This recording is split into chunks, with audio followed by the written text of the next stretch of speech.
The top 3 running backs in America are off the board, but the rest of the running back dominoes seem like they're about to fall. I got On3's Chad Simmons here to break it all down.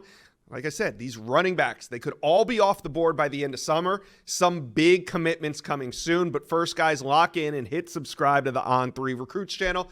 We're doing this recruiting thing all offseason long. Jump on board, hit subscribe for me now. All right, let's bring on Director of Recruiting for On3, Chad Simmons. And Chad, it just feels like running back recruiting is heating up. And are we close to seeing a run on backs?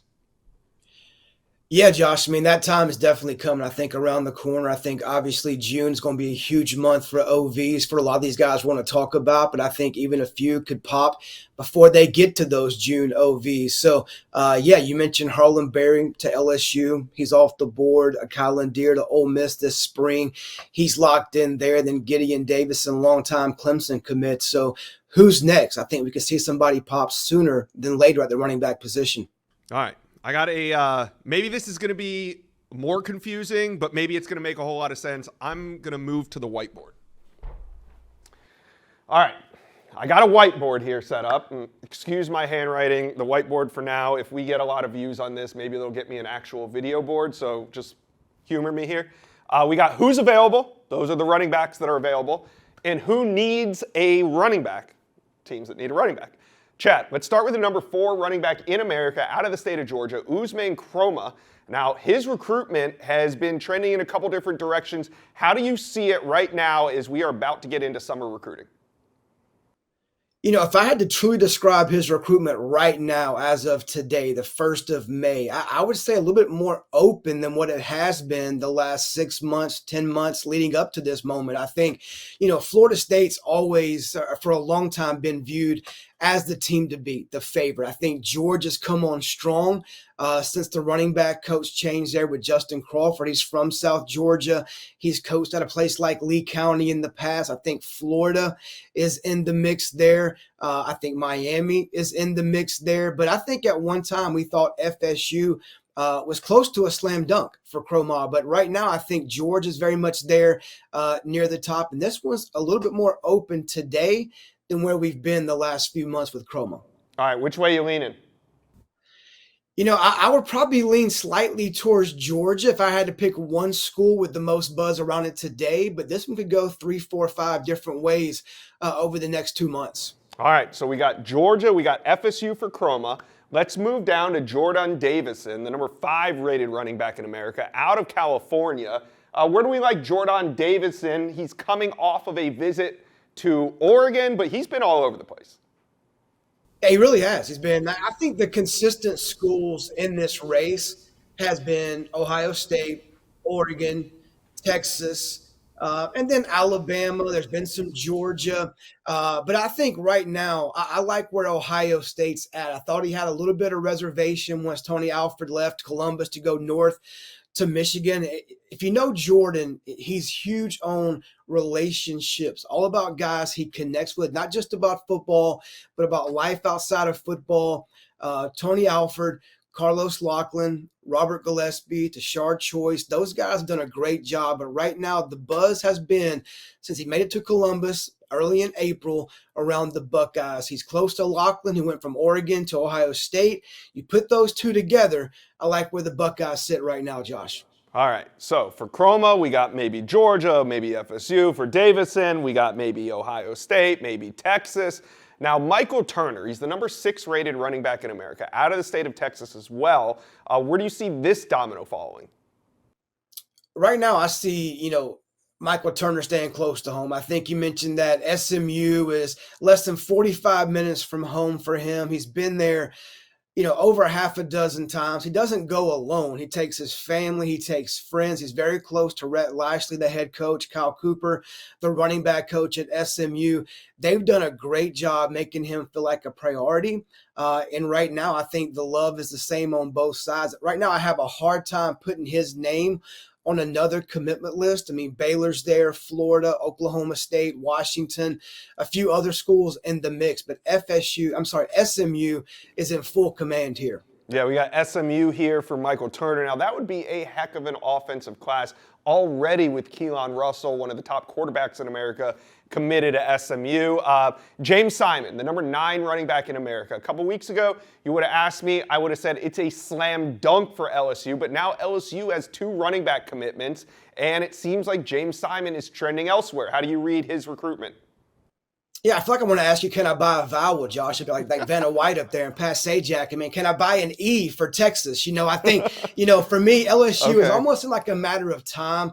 We were kind of on the countdown a few months ago saying, when will James Simon stay home, join Harlem Berry, and go to LSU? Yeah. Things have shifted. Early in April, LSU decided to offer running back JT Lindsey. He committed a few days later. They now have 2 in this class at the running back position.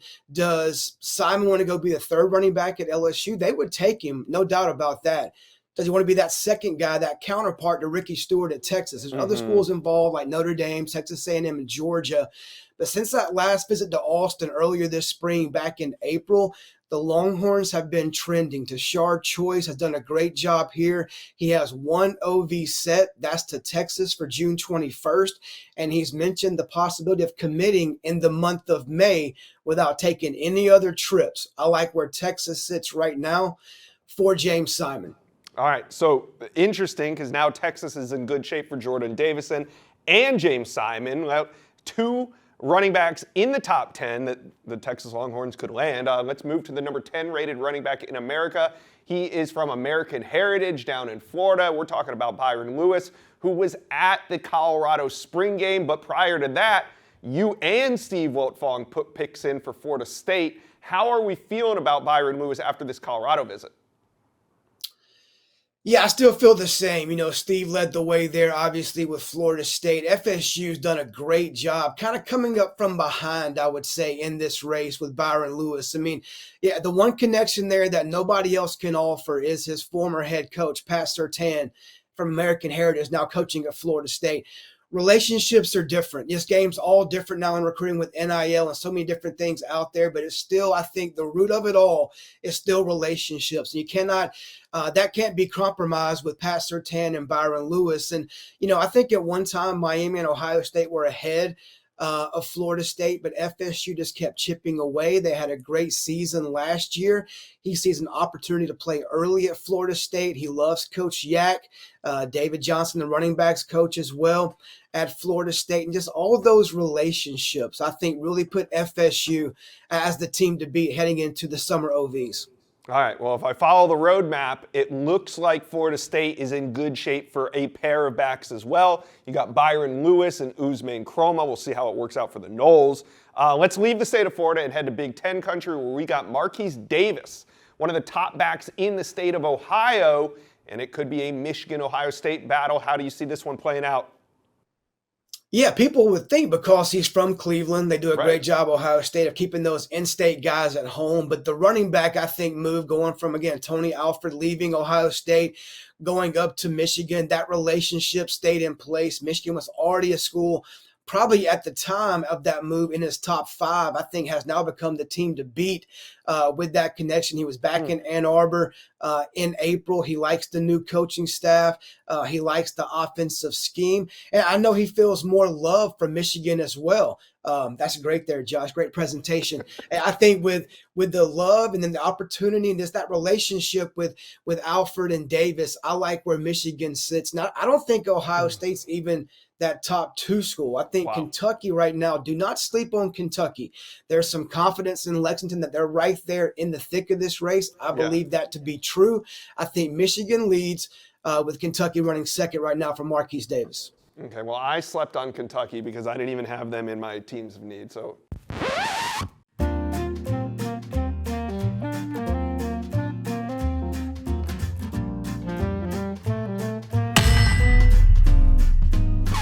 Kentucky, I'm sorry. Let's move on to De'Ari Hill. Yes, he's an athlete, the number 6 rated athlete in America, but a lot of colleges are projecting him as a running back. What about De'Ari Hill? How do we see his recruitment playing out, Chad? Yeah, Hill is a true athlete, two-way star in football, plays basketball, AAU as well. That the guy can do about anything and everything on the football field at a skill position. But Oregon, the hot team, the team he was just out to see over the weekend, it is the team with the most buzz around it. Going into the weekend, he had just recently added offers from schools like Ohio State and Ole Miss. He has an OV now locked in with Oregon for June 21st. The only other OV he has right now is June 7th to Illinois. We'll see what happens there. But I think they've come back from that trip. They love the presentation from Dan Lanning in that program. They hit it off with Rashad Samples, the new running backs coach for Lanning at Oregon. And now, from what I understand, their camp is talking commitment date, not adding official visits, but hey, when do we want to make that call? When do we want to put our name on a commitment list? And right now, Oregon is in the best spot for Hill. All right, well, I think we're about ready to solve the puzzle.